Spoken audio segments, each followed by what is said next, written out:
Hey everybody, it's Lou Santiago, and tonight we have another installment of Three Lefts Don't Make a Right. Because we all know that three lefts don't make a right. Am I not correct in that? So today we've got a really cool show. Our guest does a CarCast, that's the name of it, CarCast, with Adam Carolla and Bill Goldberg. He also does a podcast with Aaron Hagar and Brad Fanshaw. And that one is Shift and Steer. So therefore, this guy is a veteran at doing what we're doing now. He's been doing it longer than us, but that's okay because we're going to beat him up a little bit. We're going to see what he's got going on. He's got some really cool Fords, and he's got some really cool foreign cars that he's going to talk about.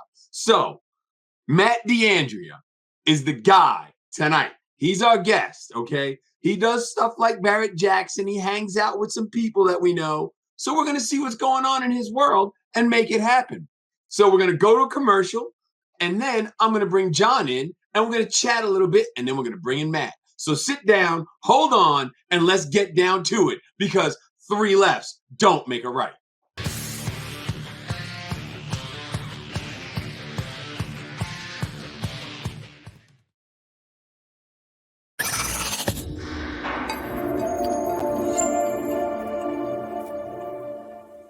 What you need to do is check out DEI, Design Engineering Incorporated. They keep the heat out so you're not sweating to death. Check them out.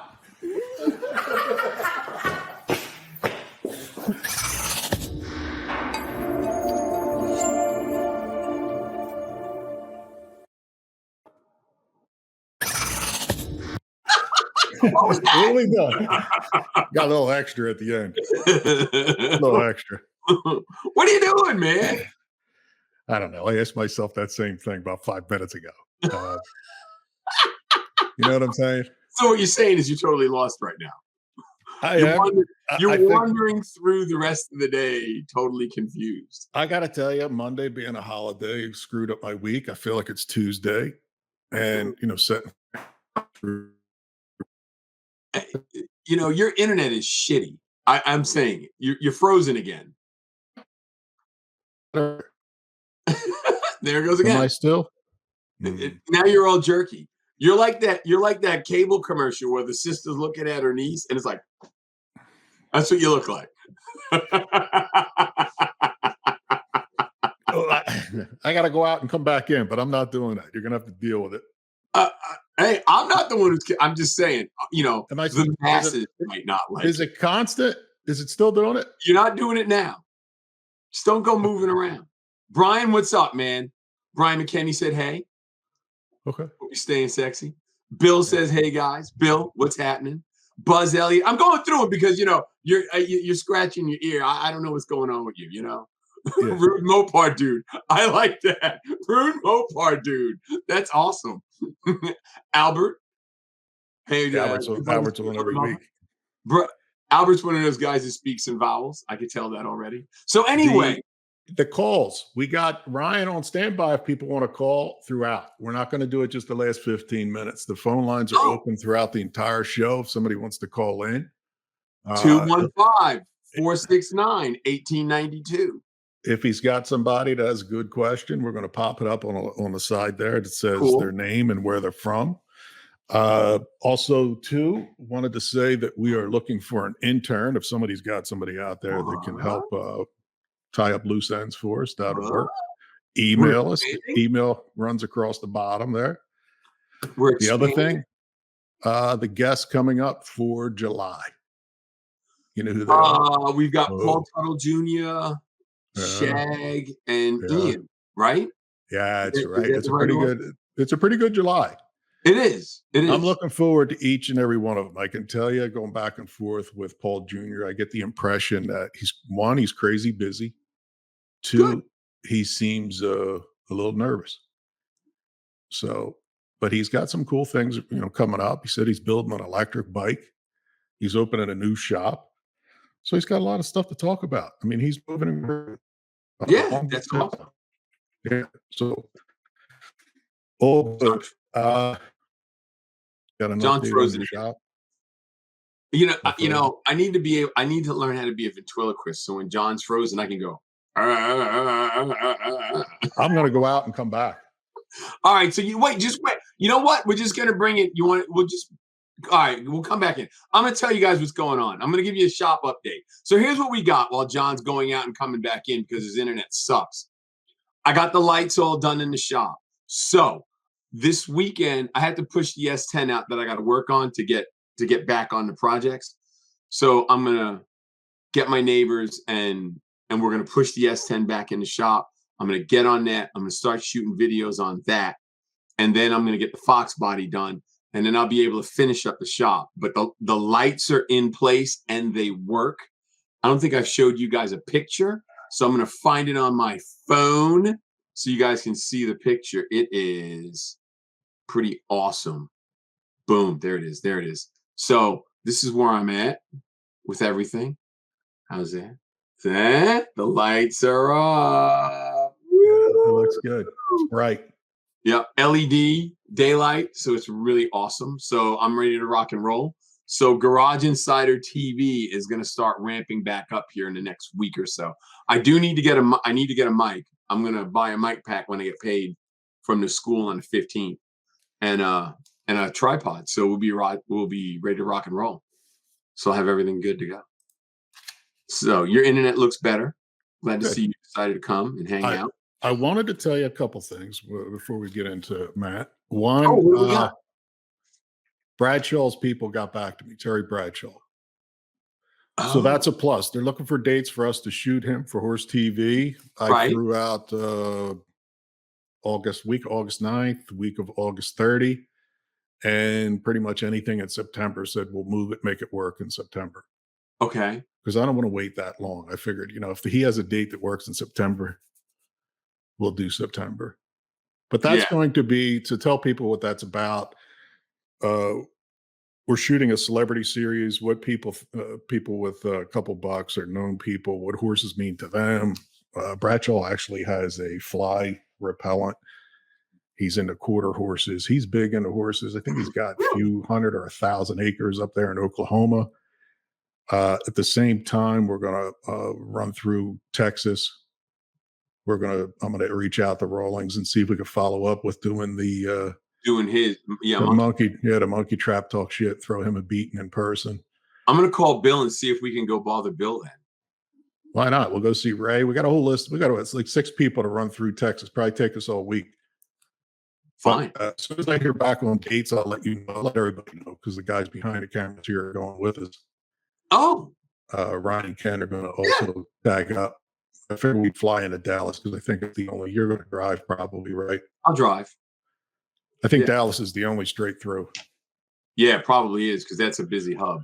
Yeah. Yeah. Get an SUV, run up to Oklahoma, back down to San Antonio, whatever we got to do. But Matt can talk to where he knows. I think he's been to Goldberg's ranch. We haven't been fortunate enough to do that yet. Yeah. That'd be cool. We'll see if Bill can't do Horse TV, and then we'll ask him if he'll. Well, he already said he'd do 3 lefts. So he said that in the beginning. And remember, I told him that I wanted to wait till we got the phone line because I felt it important that his masses, the fans, would like to call in. I just thought that was important. So now that we got that squared away, I know he'll come on and do this. So I'll reach out to him as soon as you get the dates, and we'll go from there. We'll see if we can't get everything set up. Other thing I wanted to hit you up before we get Matt on, which the media deck, 4-3 lefts. You get a chance to take a look at it? I looked at it and it's freaking awesome. Thanks. Got to figure out who you want to send it to. Maybe we can get someone like Pepsi Cola to sponsor us. Throw money at us. Yeah, we finally got to the media deck. I think it's 5 pages or so. Gives you an overview of what we're doing. Yeah. The audience, the whole thing. Yeah. But I think that we're heading in the right direction there.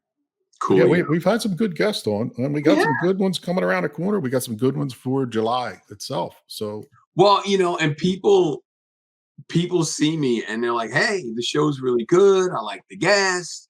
So it's working. It's one of those things we just got to get it out there. So that's where I think that's where like Spotify will help us and iHeartRadio and all the those places that really do podcasts. I think it would help us. So I say we go for it. Yeah, why not?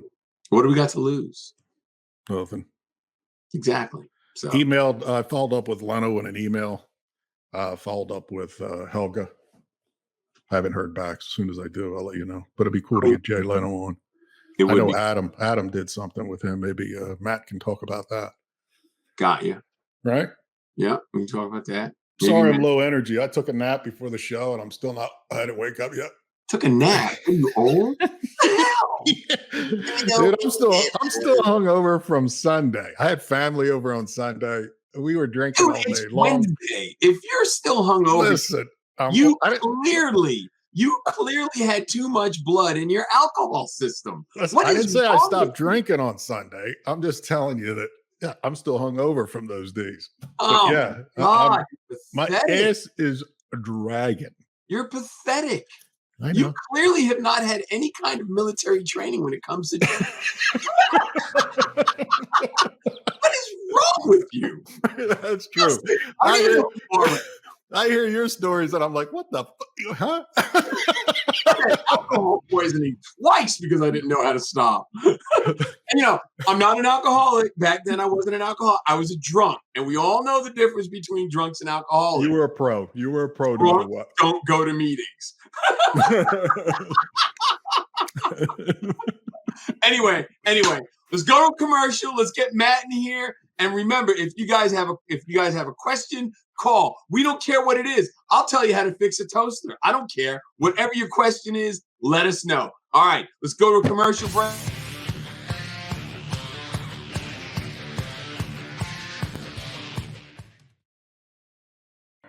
For more than 25 years, DEI has been controlling heat and sound, all with products developed to protect components and drivers alike, and has become the standard by which all heat and sound control is measured. Each product is developed with solutions to problems in mind. DEI knows when it comes to making and keeping horsepower, heat is the enemy. Innovative technology allows us to develop the highest quality products, quality driven, and that's why the best builders and race teams in the world use DEI.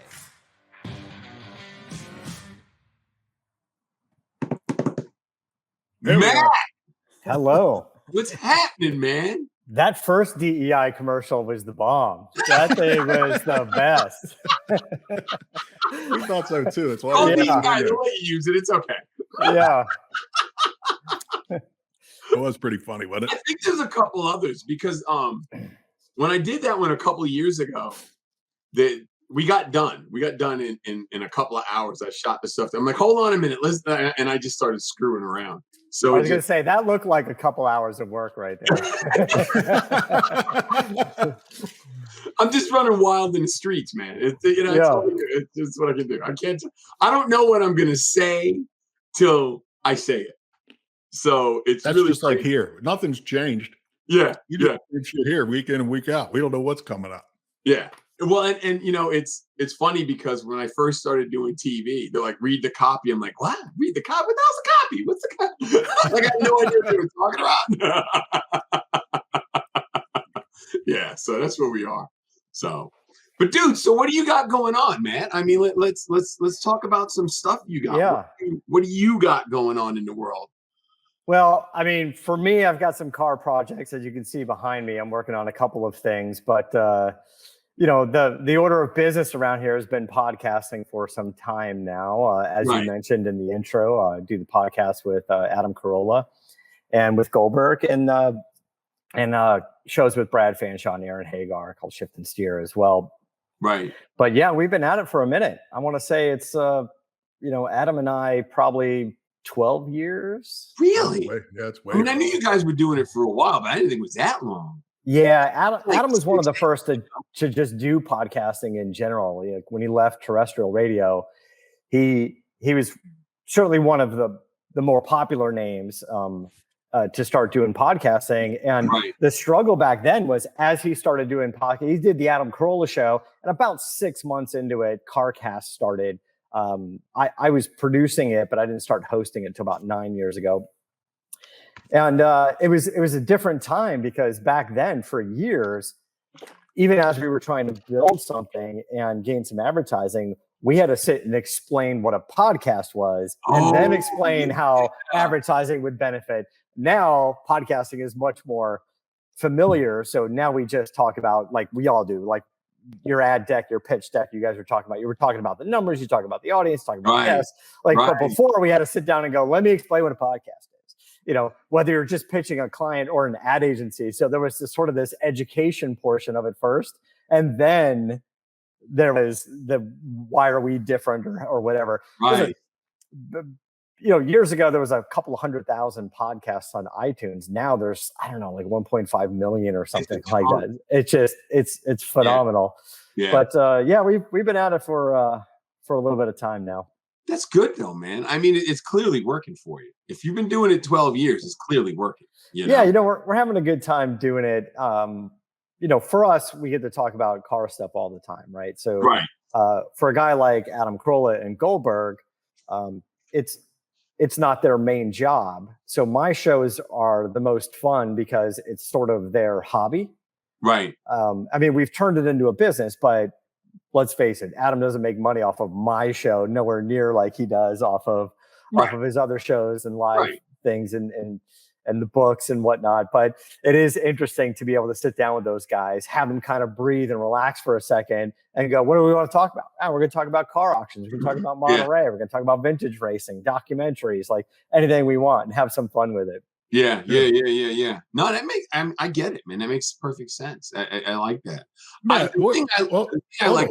Hold on, John. I'm not done with my thought. Wait a minute. Wait. Go ahead. I got you. I got nothing important. What I like about the podcast.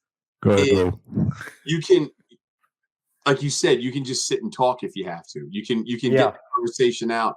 It doesn't have to be so structured like a lot of the like the late night shows. You know what I mean? Yeah. And that's what I like about it. All right, John, say what you're going to say. I was just going to ask, when you guys got started out, what's the best way of going and getting sponsors, getting the word out, and all that kind of thing? Because we got people calling us, but we want to be able to pick and choose. So I want a list. Yeah, so we did a couple of different things. We actually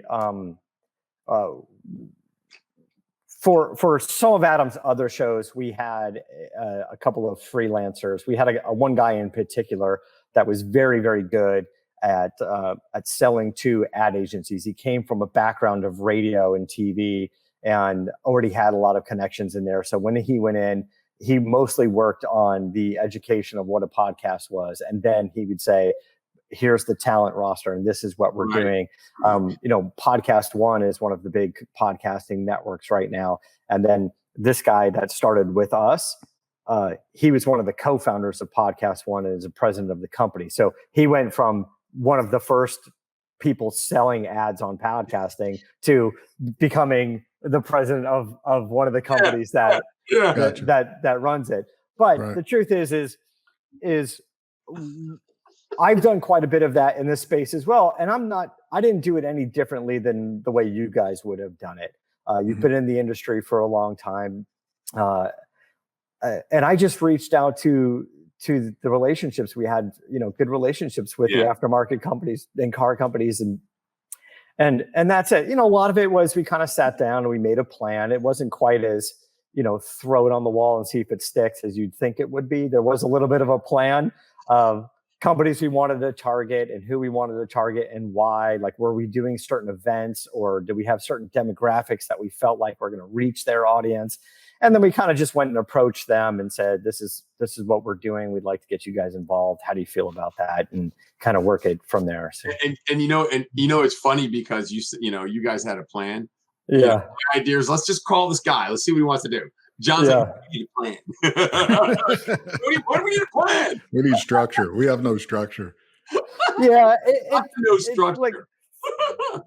It's usually effective. You could at least pretend to be smart on the other end of the phone and go, hey, I got this thing nailed. You're going to love it. And then really everybody knows you probably don't, but they like your confidence. I just tell John, people start asking me, like, yeah, you got to talk to John. I don't know. I don't know about it.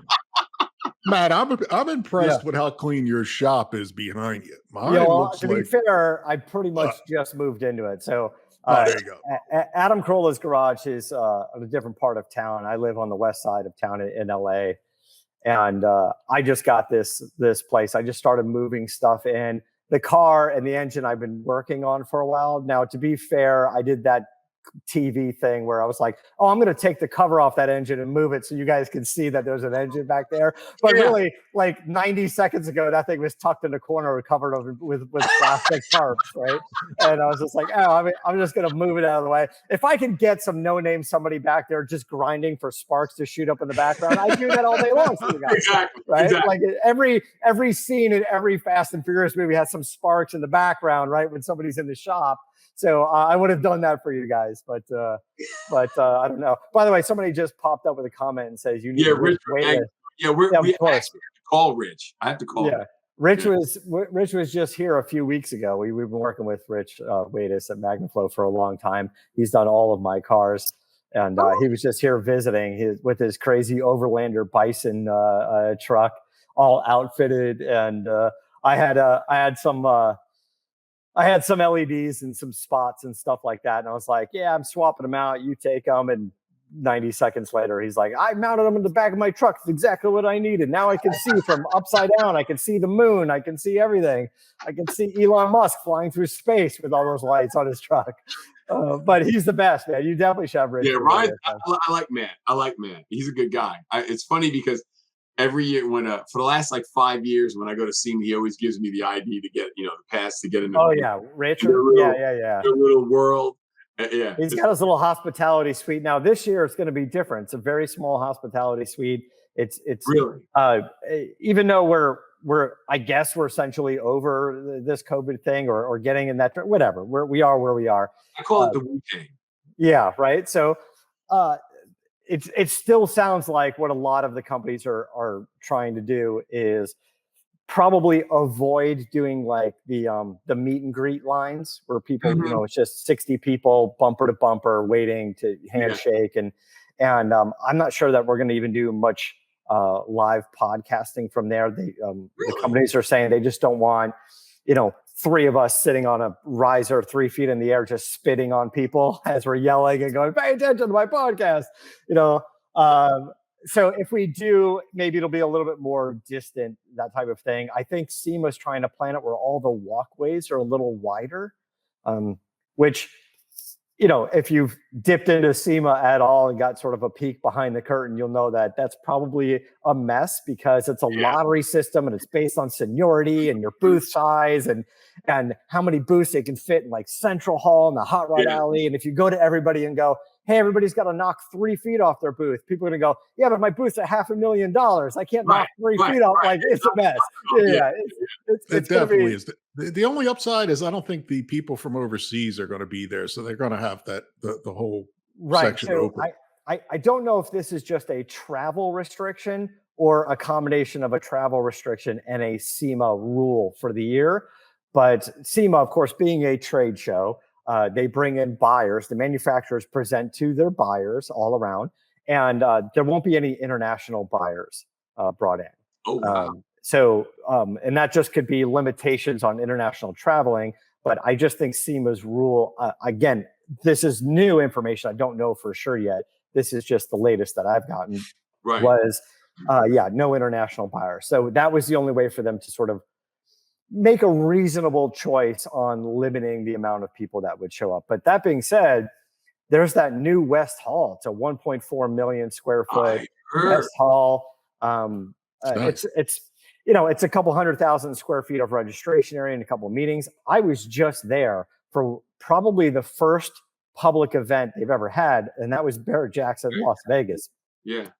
And the room we were in, one of the main halls in that West building, gorgeous place, 600,000 square feet. Jeez. And there's more over there. So I think that'll offer the SEMA show the ability to expand and still keep it under the roof. Right. So this year it might be they're expanding the walkways and growing into that building, but in future years they can put the walkways back and just add more booths and give more companies an opportunity to display. But I don't know. It'll be interesting. There's a lot of walking, brother. There's a lot of walking there. You thought, it's crazy. You thought North to South Hall was a hike. Just wait till you add the West Hall across the street. Well, that itself is big. Time I went to SEMA, there was I had 24-hour access when I was doing muscle car, right? So I was still on East Coast time. So I was like, you know what? I'm just gonna go at 2 o'clock in the morning. Yeah, I went down there and walking around, and I had never been. And we're talking 15 years ago now. And one of the security guys was there. So me and the security guy are walking around chatting. And I said, man, how big is this show? And he goes, if you walk every aisle, every one of them, it's 75 miles. I'm like, you are full of it. Like, nope. That's big. Like, Yeah. I was in awe that he told me. I was thinking like 20, is 75. And it's gotten bigger in 15 years. It's crazy. Listen, when you go there, if you go there this year, you walk around, you do your thing, and you track all those steps on your iPhone, and you realize you're doing 7, 8, 10 miles a day for 4 days in a row. Yeah. And it starts to take a toll on you. I think between the convention center previously and the LVH next door, they got some of the booths in there. It's over 1 million square feet under roof. That doesn't mean Ford out front, or they're going to do an overlanding thing out back this time, and they get a lot going on. I like it though. I love SEMA. SEMA for me is also a great opportunity to meet up with all our friends from the industry that I don't get to see on the West Coast, right? Like all my friends from Holly and Comp Cams and all the guys out there, I get to hang out with them when they're in town at SEMA. So it's a big social thing as well. Yeah. That makes sense. Matt, tell us about the Mustang. Is that going to SEMA 93? Yeah, so it was at SEMA already in 2016. And like a lot of SEMA builds, it was basically held together with like hopes and prayers and some bubble gum. And we pushed it in and we pushed it out. And that was about it. And I brought it back and I started going through and rebuilding everything on my own. And it's been taking much more time than I anticipated, mostly because it's been at Adam Carolla's garage, very famously sitting on his lift for like 3 years. And I just didn't have the resources or the time or the location. Getting over there takes me a while. So pretty recently, about six months ago or stuff, I got this warehouse and I brought this over. So this is it's a real 93 Cobra. I know some people will say, why'd you cut it up? And I'll say, because it's mine and I do what I want. There you go. But as much as I love the cars, I had a 93 Cobra new back in the day and it got stolen and stripped and you couldn't even salvage it. And I wanted another one. I bought another one. So I started doing this build with sort of a period correct design theme for it. So I've got full suspension on it, from Maximum Motorsports and big brake kit and all that stuff on it. The engine I rebuilt to a 331 cubic inch. But I kept the original GT40 iron heads. I kept the original Cobra intake. It's not the Ford Motorsport aftermarket. It's the original one on the car. Wow. Everything's been cleaned up and ported, and it's got some shaft mount rockers and whatnot. It's got a custom cam and stuff in it. So when you open the hood, you do get to say, hey, those are the original 3-bar heads, right? And that's the original intake. But it's going to have a Pro Charger on it. At SEMA years ago, I had the Pro Charger kit on there that would go on a Fox body. And then when I brought it home, I was like, why is this kit so ugly? It's like big air conditioning unit over here and it sticks out far. And I made this mistake of thinking I could do it better. So I took it all apart. And I went with a smaller, like really nice, compact front engine accessory drive kit. And then I had this idea that I could mount the supercharger lower and tighter, but I had to reverse the supercharger, mount it the other way, have the discharge tube face down. And what you can't see is I have twin intercoolers, air-to-air intercoolers, behind the fog lights. It has a 6-inch fog light in the front of the Fox body, right? Yeah. And what we did is we scanned the front of the car and then we 3D printed a honeycomb grill to kind of fit in there. And I always wanted the fog lights. I didn't want to get rid of them. So I'm floating in the middle of that grill, a 2-inch LED fog light. Oh, that's cool. And then around it is a honeycomb grill. And that tapers from 6 inches down round to a rectangle piece, and it feeds sort of a ram air to twin air intercoolers. So this is me holding it. The pictures you guys see, that's me holding a mock-up blower. It's a lightweight mock-up blower, and I got some wood mounted to the engine block. And then the other thing I did, just to get super nerdy on you guys, was all of those kits take the supercharger pulley and it moves it so far out into the front of the engine. You got your damper, your accessories, and this giant pulley that's far out. And I never liked the idea of how much stress you would put on the front of the crank. So I wanted to move it all the way in. So my front engine accessories are not modified, but my damper, my basically the balancer in there, I had one custom made with an 8-rib pulley on it. So now my blower will go right off of the damper real close to the crank with the most tension on it. Cool. And to get it the supercharger that close to the engine, you'd have to mount the supercharger basically on top of the shock tower, which is why I ended up turning the blower around, facing the blower pulley toward the firewall, and then it blows down and splits the twin intercoolers.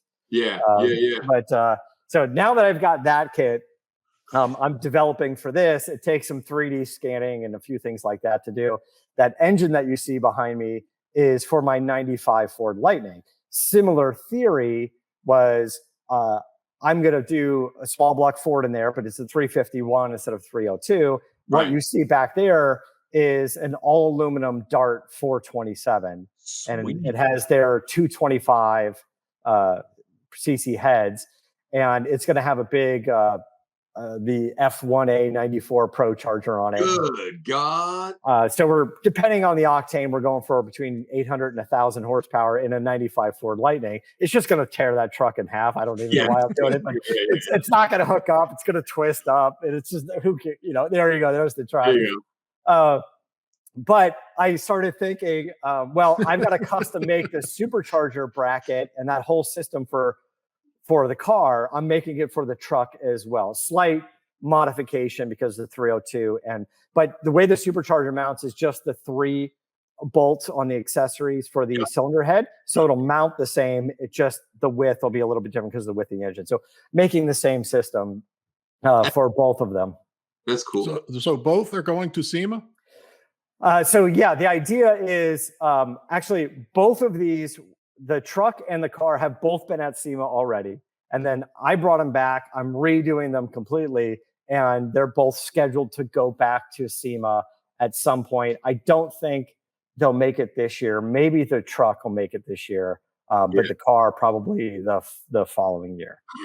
It's a pain in the ass bringing 2 cars, by the way. It's already a pain in the ass bringing 1, bringing 2. I brought 2 a couple of years ago, and by the way, this isn't a shop this is just a hobby of mine. So I do the podcast. We create some content. These are what I do on my own. So the reason why these take so long is because I don't get paid to build these cars, right? So this is just me screwing around in this garage, I have to go out and actually do other stuff to keep the lights on in here, which is the irony is I got to go work to have this place. So I never have time to be in this place to do actual work on the cars. But that's why I started doing the podcast, because I would build all these cars for people, do all this chassis work, and I've got nothing. So when I left CarFix, I just decided I'm going to do my own thing. I've been wanting to do it forever. So I just said, screw it. And I started doing it. And I'm building my. I just feel I need to get my stuff done. And you have a project I want to ask you about, but before we do, that picture you brought up of that 95 Lightning, one particular feature of that truck that I really like is the Lightning looks like any other F-150 except for the wheels. The silly, goofy looking, teardrop wheels. Whether you like them or not, it's the thing that makes the Lightning stand out. So my co-host on Shift and Steer is Brad Fanshaw. He ran Boyd Coddington Garage for a long time. I'm sure you know Brad. He has Bond Speed wheels. And I went to him and I said, hey, man, I'm going to do a custom big brake kit on my truck. And we're going to do a custom suspension and all kinds of crazy stuff. I need to make a wheel, but it needs to be a Lightning wheel. So we took the original Lightning wheel, we scanned it, and then we made a one-off billet set of wheels, but now they're 18-inch instead of 17-inch. they're directional left and right because Yep. the original ones spin different ways. They look stupid. Yep. And they're slightly staggered. They're 18.9s in the front, 18.10s in the back. I just wanted a little bit of lip in the back. And then I was able to fit my 14-inch big brake kit on there. So yeah, here's the wheel that we scanned and made. Yeah. And That's so pretty it's cool. Yeah. It looks, you know, from 20 feet away, you're like, oh, that's a lightning wheel. Yeah. Then you get up on it and you're like, that's kind of a cool billet wheel. So I'm very happy that Brad Yeah. was able to make these for me. yeah, I It's like kind of You a know fun what that thing. typically costs if somebody wants a one-off set? Yeah, depending on how complicated the wheels are or who you went to get the wheels done. Yeah. But I'll tell you, like some of the really high end SEMA cars that have, you know, a custom set of wheels, it'd be 10 to 15 grand. Yeah. And, you know, and if you get a sponsor and you're just trying to cover cost or there's a favor being handed out, you're probably still into it for 6 to 8 grand. You Yeah. know, so it's not inexpensive. But I think if you called a company that can do a custom wheel for you, a billet wheel, but it really depends on how much design time is on the wheel, how much computer time in CAD, are they custom designing it? We cheated a little bit by scanning the wheel, right? By scanning the wheel, that gave us, you know, 85% of the design. And then we tweaked the design based off of the CNC machine's ability. Right.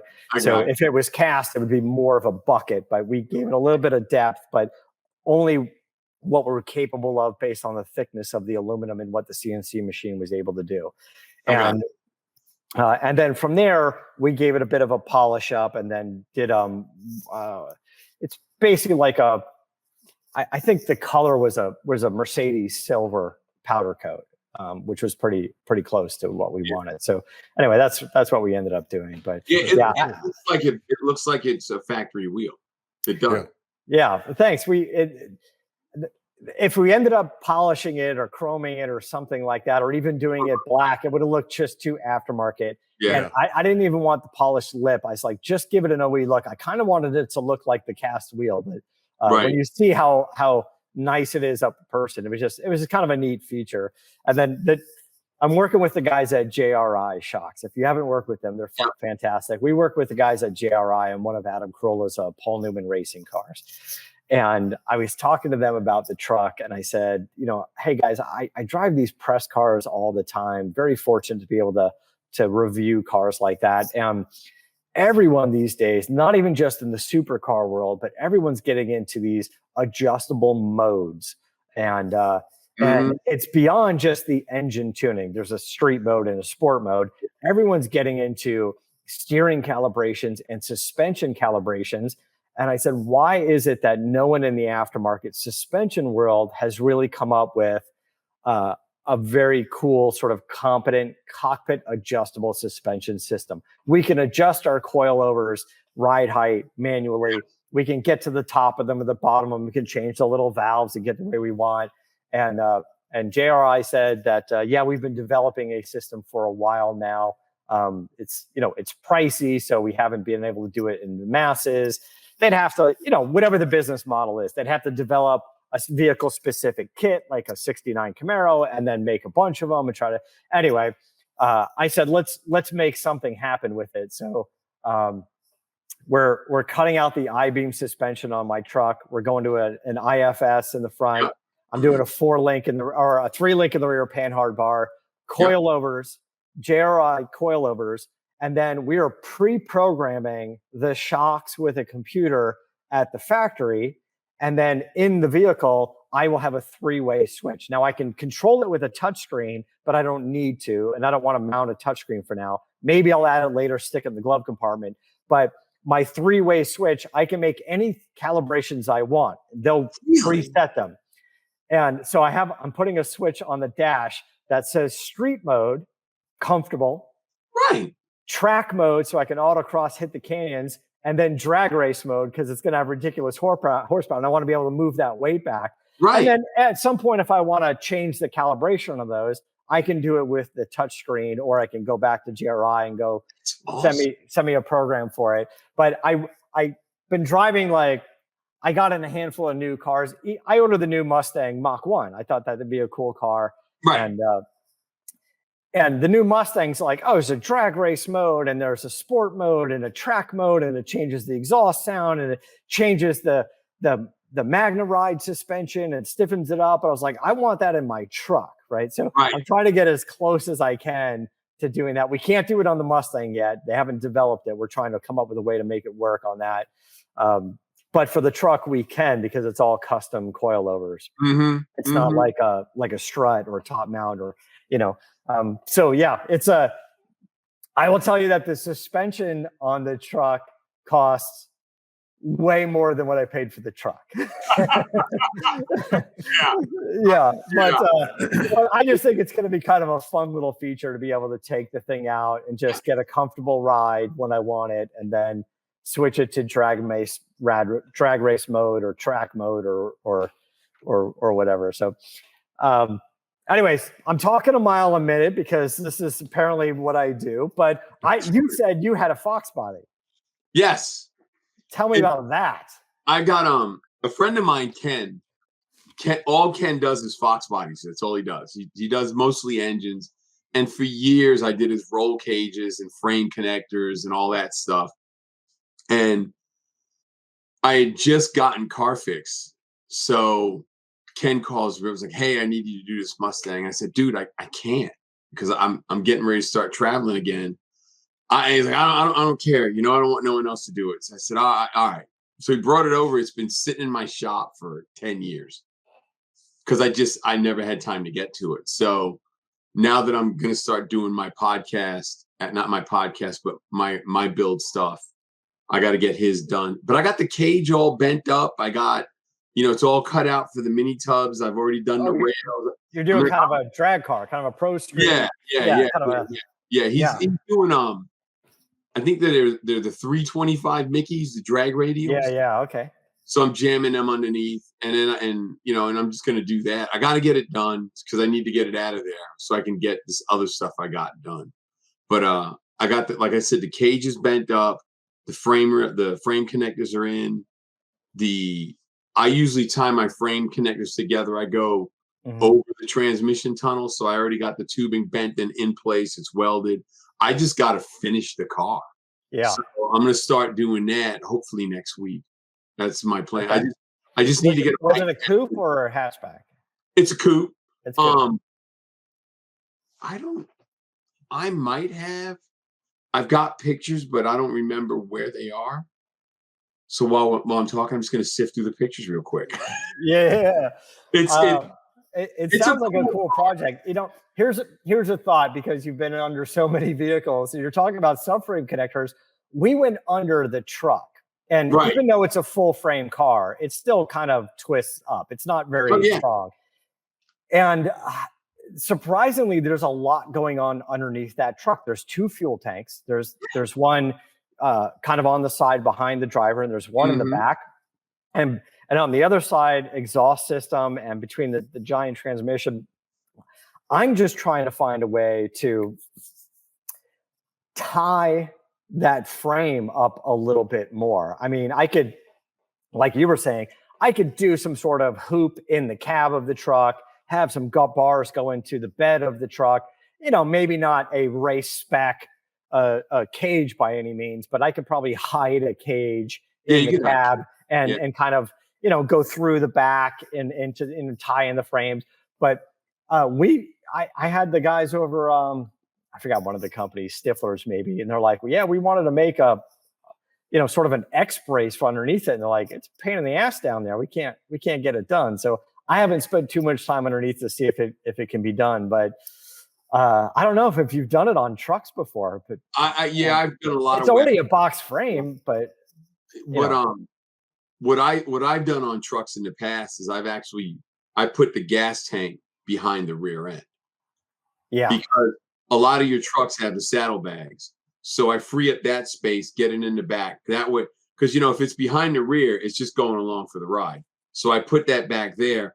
And I've done in the past basically like how like on the 32 Roadsters and all that, they do the bars that come down and then they have the transmission mount and then they go back and it's just lattice work. That's what I do. And I find that works really well. Yeah. And the frame, I find that it just works well. I'll look at it again, there is 2 fuel tanks. There's already one behind the rear, at the very rear of the car. There's a fuel tank there, and then there's the one sort of behind the driver. And just for weight, on the 2 sides of the fuel tank at the very back of the truck underneath the rear bumper, basically, I mounted the battery. I put 2 batteries in just to put a little weight back there. And they kind of hang from underneath the vehicle. But I don't know. I guess I got to go under it again and see if there's something in there I can tie it together. I mean, the safer thing probably would just start in the cab of the truck and probably do some sort of hoop and cage. But we'll see how scared I get when I end up putting all that power in there. Oh yeah, like that, and then then the transmission cross member. Yeah, like that. That's what I usually do. Yeah. So you go from the frame to the rockers. Yeah. Or I mean, you don't have to necessarily tie into the rockers if you don't want to. But I usually do the rockers in a car. Like the Del Rey I'm getting ready, the Del Rey I'm going to do, the Del Rey wagon. Yeah. I'm actually eliminating it's an X frame. I'm eliminating the middle of the X. And I got 2 pieces that are going to come out, make 90s and go down, and then tie it together with a cross member in the back. So on that one, I'll do into the rocker. It just depends on what I got going on, Yeah. So yeah. All right. It's an interesting idea. I'm gonna look at it. But anyway, your projects sound good. Your shop's looking good. Yeah. It's coming together, man. I mean, I'm happy with it. Yeah. I need to expand it. So once I get these 2 cars, then I'm going to build my columns and all that and get on the expansion. Because I've got the slab done, but I want 20 foot of ceiling height so I can build a loft and have storage and have room to put a big rig in it when I need to stretch one, just because I do all kinds of wacky stuff. That's just what I do. Yeah. One of the comments that just popped up said the side tank is inside the frame. Yes, it is. That's what I'm talking about. There's the frame on the outside. The fuel tank is on the inside. And I wanted to X the frame. I wanted to do a cross brace, add other than just the cross member for the transmission. I wanted to add some more. And the problem is the fuel tank's in the way and the exhaust is in the way. But maybe I can come down a little bit. Well, that's why I'm saying you could put an aftermarket tank all the way in the back, still get the gas you need.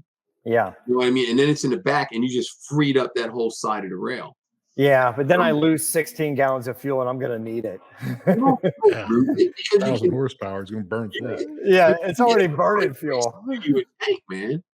You get someone like Rick's to do you a tank and they'll do it custom and you'll be good to go. Yeah.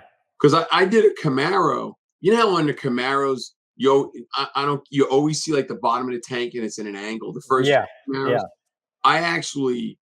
I did a Camaro where I cut the floor out and put a big tank inside.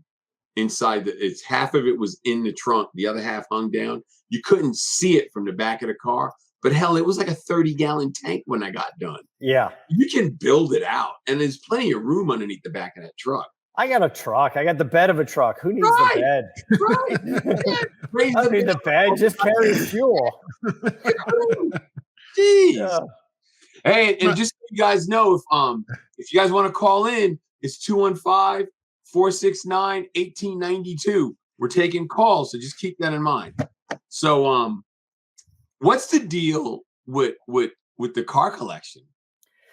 So, Adam Carolla's car collection is what I've been participating in for a while. Obviously, everybody's got their own, in our little world, everybody's got their handful of cars that they like. Goldberg's got his. He's building the sickest garage. If you've ever listened to CarCast, he's building like a 20,000 square foot garage on his property in Texas.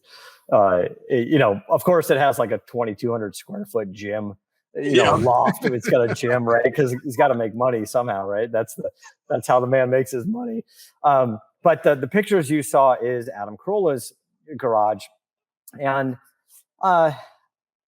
he's just got a fantastic collection. And what you see there is quite a number of vintage Datsuns, Nissans, a couple of Porsches, and that's mostly because Adam kind of fell in love with the story of Bob Sharp and Paul Newman, and acquired like 1 or 2 Newman cars, maybe 3 back in the day. And as he was getting these, it just came with a great story about Newman's racing history. And that led us to create Chassis Media, which is Adam's production company, his in-house company that makes documentaries and TV shows. And the first feature film documentary was called Winning: The Racing Life of Paul Newman. I think it was around 2016. And just a fantastic story about Newman racing for 40 years. And winning 4 championships as a driver and several championships as a team owner as well. And we kind of like those cars. So we slowly moved Adam's collection away from street cars. He's had quite a few Lamborghinis, a couple Lamborghini Miuras, Miura S and SV. Moved away from all of those. I think there's only 1 street car, 2 street cars left. And started getting into the racing cars. And now he has 13 of Paul Newman's original racing cars, including Newman's Porsche 935, which won Le Mans. It was first in its class and second overall. And then that car, that Hawaiian Tropic Porsche 935, very famously became the Apple computer car, the only car Apple ever sponsored. And Bobby Rahal raced it. And it had a fantastic, it's probably the most raced and probably the winningest Porsche 935 ever. Really? We had Bobby Rahal and Graham come over and see it. And Bobby's like, I remember the car and this is what we did with it. And this is how we drove it. And it was fast and it was successful. So just a lot of fun being able to help curate that collection and see those cars out there and kind of get them prepped and have Adam race that car a little bit, which has been good. That Porsche 935, we brought it to the UK, and Adam did the Goodwood Festival of Speed, did the hill climb with it, and then we flew the car back home, with which is pricey, by the way. Yeah. Luckily for us, is it Lord March or is it? He's a Duke now, or is it? I think Lord March became Duke of Richmond. I don't really know how that goes, but you got promoted. He got promoted, and he was doing a Porsche theme, so he helped out a lot on that. It was more of an invitation to come out than it was an obligation to for us to do that. But it was fantastic to be able to go out there and see that car run up the hill. I think that car is getting a little up in value these days, that we might not be hitting the track with it these days. It's getting up there. It's getting up there for sure. How did you tie up with Adam? How did you guys meet and start working things out? Through a friend. I was working in the technology space, and a friend kind of grew up with Adam. I think went to high school with him, and when Adam was starting the podcasting, I had some free time. They said, "Do you want to come out and start working on some automotive podcasting?" I was like, "I don't know what that is. Sure, let's do it." And kind of started from there, and that's how we got things going. It was about 12 years ago. Like I said, I think it was 12 years ago in June. So, but just kind of working on it since then. We've got a couple of the BRE racing cars. So BRE is Brock Racing Enterprise, Pete Brock. Pete Brock is more famous now because of the Ford v Ferrari movie. He designed the Shelby Daytona Coupe.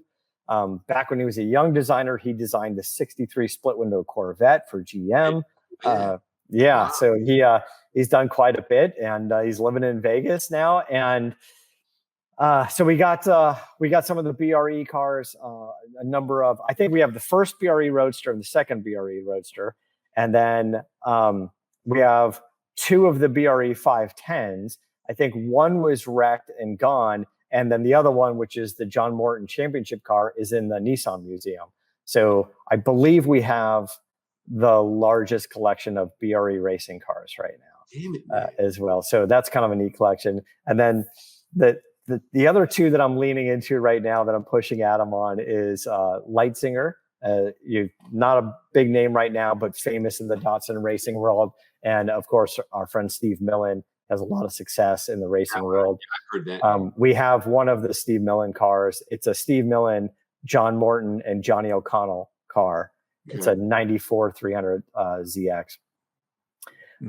That's pretty cool. And by the way, one of the Newman cars, so not all Nissans. There's 3 Porsches in the collection right now. And Paul Newman drove, I forgot the year, 74. It's a Ford Escort, but it's a right-hand drive Escort with a Cosworth engine in it. One of the photos you brought up, it's that blue car front and center. Oh, yes. That's a badass. There. Number that 2. Car, that's a right-hand drive Cosworth powered Escort that Newman drove. Wow. And off to the left of that photo, there's a silver and black Triumph. Yep. And for like a year, Newman took a break from racing with Bob Sharp and Nissan. I just think it was a sponsorship issue or something like that. And the silver and black is Paul Newman's personal livery. Really? And he won a championship in that car. That's a championship Triumph right there. And then later it became the Bob Tullius car, which was white with the green wheels. And I think Tullius won a championship in that car as well. So that little Triumph back there is a badass car. No kidding. Yeah, that's got championships under its belt. That one in the background is the Camel GT pace car. It's just this crazy 70s kind of wide body with the tri-tone stripes on it. It's a fan favorite. People seem to love that car. The red car is the Porsche 935. The one in the middle with the big number 2 on it, that's a 74 911S, but it's bodied like an RSR Porsche, and naturally aspirated. And I believe that was a Paul Newman car as well. That's the car that I believe Adam wants to race at Monterey this year. So we're trying to get that thing prepped for Monterey. And then the one behind it, that number 15 car, that's a 2000 Porsche GT3 Cup car. And Newman raced Petite Le Mans in 2000. I believe it rode Atlanta with that car. So that's a cool car as well. What you can't see off to the right is 2 Oldsmobiles. Newman raced a couple of Oldsmobiles. So for the guys that say we don't have anything American, well, we have the Ford Escort. We've got 2 Oldsmobiles as well. So it's getting there. I didn't know he did. I didn't know he raced Oldsmobile. Now, when I think I was in high school, I got to see Newman race at Lime Rock in Connecticut. Oh yeah. Yeah. I got. And that's his favorite track. So he's fast around that track. Yeah, my neighbor down the street, Mr. Allen. Mr. Allen was a Volvo guy. He worked for Volvo, opened up his own shop and all that stuff. And he was my introduction to road racing, because I had never been to a road race before. And his son Wendell, me and his wife and his daughter, we went out to Connecticut and I got to see it, and it was cool. Like I knew who Paul Newman was because but I wouldn't, now I look at it and go, man, I was pretty fortunate to get to see him race. I thought that was really cool. He knew how to drive a car. He knew how to drive a car. I'll tell you that. He was fast around that track. One of the comments that popped up said, "Do we know the guys at Z Garage?" Of course, they're fantastic. Bob and his whole team over there. One of Newman's things is he did the movie, he did Winning, and he kind of fell in love with racing.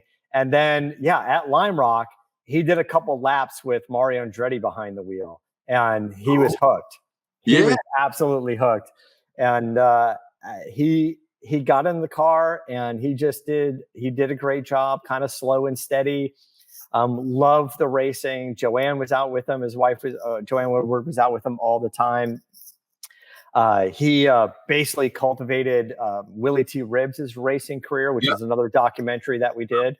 So it's been quite an adventure with Paul Newman's. One of the last movies Newman did, of course, was the Pixar movie Cars. Yep. And John Lasser, who is running Pixar, told me this great story. We went up to Pixar to film with him for the documentary, And he said, "Oh man, we were going after Newman for a long time, saying, 'Would you be in this movie?' Basically retired from acting. Will you be in this movie, please?" And didn't really hear anything back. And then they sent the script, and he got a call, and he's like, I like this. I like this. I'm gonna do this. I'm gonna be the voice. I'm gonna do your Doc Hudson." And it was great. But he said, "I just want to be able to record it at home. I want to be able to do it in Connecticut, at least somewhere near home." So Lasseter would fly out there with his crew. They'd find a studio and they record all of his lines. And there's a line in the movie where he's teaching Lightning McQueen around the dirt track. Right. And he goes, "Listen, son," he goes, "to turn left, you got to turn right." Because as he's sliding and he's doing that. So Newman read the script, got to that scene, and they wrote something, and he said, "This doesn't make sense." And so he just improvised and put that in there. And he said, "This is how you really do it. You want your movie to be accurate." And he goes, so he was having fun with it.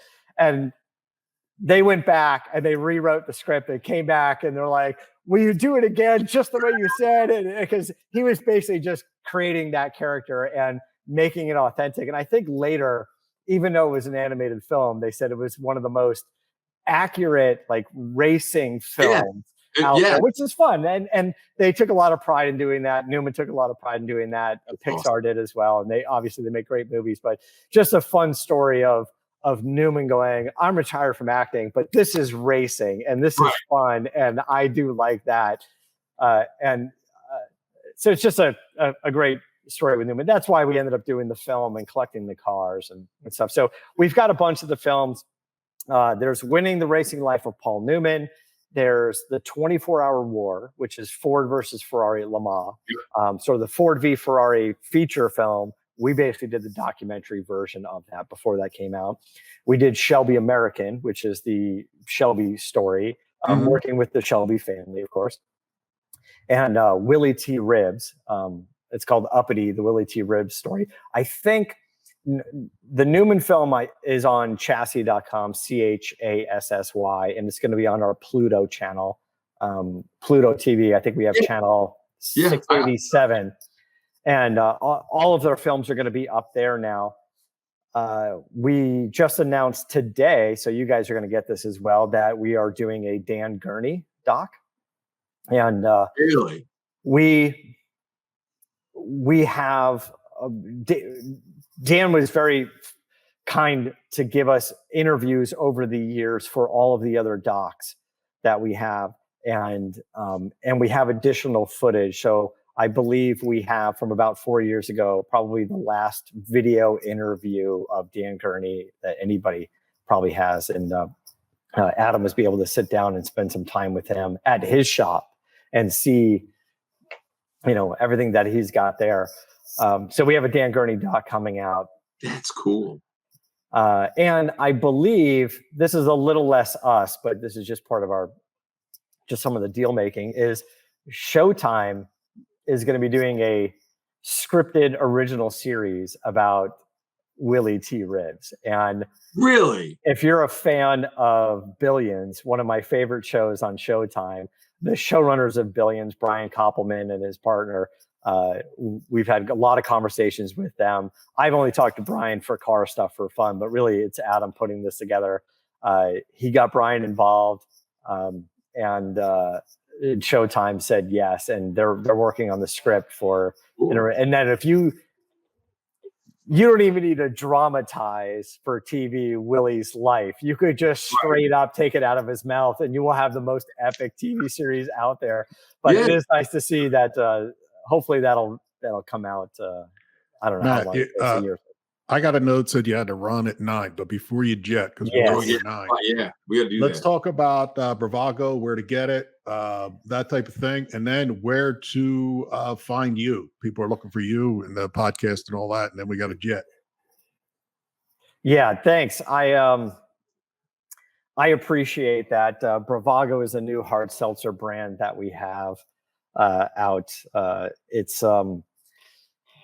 we did a launch event at the Barrett-Jackson Las Vegas to see if anybody would like it. It turns out everybody really liked it. So we're very proud of that. We will be at drinkbravago.com where you'll be able to sign up and just kind of get updates on events and where you can be able to get it.